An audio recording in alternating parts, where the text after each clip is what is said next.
लकल हम्द या अल्लाह अस्सलातु वस्सलामु अलैका या रसूल अल्लाह अम्मा बाद। सिलसिला है नाज़रीन के सवालों के जवाब देने का। नाज़रीन में से एक ने हमारे किसी वीडियो के कमेंट्स में, कोई इस्लामी बहन है, इन्होंने सवाल की है कि ख़वातीन के लिए कसर नमाज के क्या मसाइल हैं, ये बता दें। यानी अगर कोई ख़वातीन में से कोई ख़ातून मुसाफिर हों, शरई मुसाफिर हों, तो उनकी कसर नमाज का, नमाज़ों में जो कसर करेंगी सफ़र के दौरान, तो इनके क्या मसाइल हैं, इस ताल्लुक़ से इन्होंने पूछा है। आइए जवाब तवज्जो के साथ सुनिए।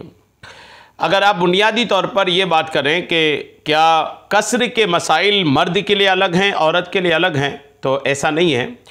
कसर के जो मसाइल हैं तो वो जो मर्दों के लिए हैं वही औरतों के लिए ही हैं। अलग से बस एक मसला है, वो मैं इंशाअल्लाह पेश कर दूंगा आखिर में। शुरू में ये याद रखें कि जो मसाइल कसर के मर्द हजरात के लिए हैं वही औरत के लिए भी हैं। मसला क्या है? मुसाफिर पर वाजिब है कि अगर वो 92.6 किलोमीटर यानी 92 किलोमीटर से ज़्यादा की दूरी का इरादा करके अपने इलाके से निकला तो वो मुसाफिर हो जाएगा। अगर मर्द निकला तो वो भी मुसाफिर, औरत निकली तो वो भी मुसाफिर। और जब तक अपना सफ़र तय करके वापस अपने इलाके में ना आ जाए तो वो मुसाफिर, मर्द है तो मुसाफिर, औरत वो भी मुसाफिर ही कहलाएगी। हाँ, अगर कहीं 15 दिन या उससे ज़्यादा रुकने के लिए गई तो फिर वहाँ पहुँच जाने के बाद, जहाँ 15 दिन रुकने का इरादा है, वहाँ पहुँच जाने के बाद फिर वो मुसाफिर नहीं रहेंगे। ठीक है, ये याद रखना चाहिए। और मुसाफिर के लिए जो मसला है कि मुसाफिर पर वाजिब है कि नमाज में कसर करे। कसर मतलब 4 रकत वाली फ़र्ज़ को 2 पढ़े। जितनी 4 रकत वाली फ़र्ज़ नमाज है, ज़ोहर की 2 पढ़ेंगे, असर की 2 पढ़ेंगे, इशा की 2 पढ़ेंगे, बाकी मगरिब की नमाज पूरी 3 रकत पढ़ेंगे। बाकी दीगर सुन्नतें और नवाफिल जो हैं, जो 4 रकत सुन्नत गैर मुअक्कदा नमाजें हैं या सुन्नत मुअक्कदा नमाजें हैं, वो सब के सब 4 ही रकत पढ़ेंगे। बाज़ औक़ात ये भी लोग ऐसा समझते हैं कि सफ़र में है तो सुन्नत पढ़ना ही नहीं है।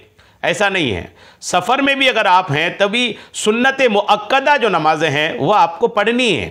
दौरान सफ़र लोग इसको छोड़ देते हैं। जैसे सफ़र में है, मेहमानी में है, तो मेहमानी में है तो मेहमानी खा रहे हैं, दावतें उड़ा रहे हैं, यहाँ वहाँ बैठ रहे हैं जाकर के, और नमाज मस्जिद में जब जाते हैं तो सिर्फ अपनी फ़र्ज़ नमाज पढ़ के निकल आते हैं। क्या मुसाफिर हैं, हम पर सुन्नत नहीं है? ऐसा नहीं है।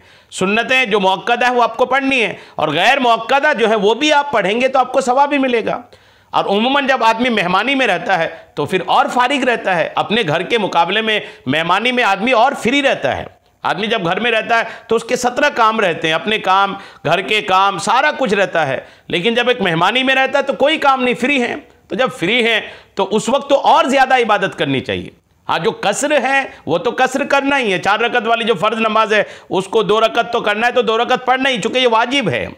बाकी जो नमाजें हैं, सुन्नत मुअक्कदा, सुन्नत गैर मुअक्कदा, नफल नमाजें, वो सारा कुछ भी पढ़ना चाहे तो पढ़ सकते हैं। मुअक्कदा तो पढ़ना ही पड़ेगा, बाकी दीगर सुन्नतें भी पढ़नी चाहिए। एक तो ये समझ में आया। और औरत के लिए जो मैं अर्ज़ कर रहा था ना कि ख़वातीन के लिए एक ज़रूरी मसला सफ़र के ताल्लुक़ से ये है कि अगर किसी खातून का मैका, ससुराल से मैका अगर इतना दूर है कि शरन मुसाफिर हो जाती हैं, जैसे 92 किलोमीटर से ज़्यादा उसके मायके का घर है ससुराल से, तो अगर औरत अपने मायके जाएगी और 15 दिन से कम रहने का इरादा हो तो अपने मायके में भी वो कसर करेंगी, यानी 4 रकत वाली फ़र्ज़ नमाज 2 रकत पढ़ेगी। और अगर 15 दिन या उससे ज़्यादा रहने की नीयत है तो फिर वहाँ अपने मायके पहुँच जाने के बाद कसर नहीं करेंगी। यूं ही अगर ससुराल से मायका जो है वो 92 किलोमीटर से ज़्यादा नहीं है बल्कि कम है, 80 किलोमीटर है, 70 किलोमीटर है, 50 किलोमीटर है, 92 से कम अगर है, तो भी वो जो है अपने मायके में जाकर के कसर नहीं करेंगी। ये एक मसला औरतों के लिए तवज्जो काबिल है। ऐसा नहीं है कि मेरी शादी होकर के, जो शादी होकर के वो गई थी अपने ससुराल और अपने मायके आई, भले वो 92 किलोमीटर से ज़्यादा है और यहाँ आकर के कसर नहीं करेगी, ऐसा नहीं है। भले उसका मायका है ये, भले यहाँ पैदा हुई थी, लेकिन शादी हो जाने के बाद जो है ना, जैसे औरत की शादी हो जाती है और अपने ससुराल पहुँच जाती है तो उनका जो वतन असली है, जहाँ पैदा हुई थी, वो बातिल हो जाता है। अब उसका वतन असली उसका ससुराल हो जाता है शादी के बाद। लिहाजा औरत का मायका अगर उसके ससुराल से 92 किलोमीटर से ज़्यादा है तो अपने मायके में आकर के भी 15 दिन से कम रुकने की नीयत अगर है तो कसर करेगी। उम्मीद है बात समझ में आ गई होगी। अल्लाह करीम हम सबको शरीअत के तमाम मसाइल सीखने समझने और उस पर अमल की तौफीक अता फरमाए। आमीन बिजाहिन नबील अमीन सल्लल्लाहु ताला अलैहि वसल्लम।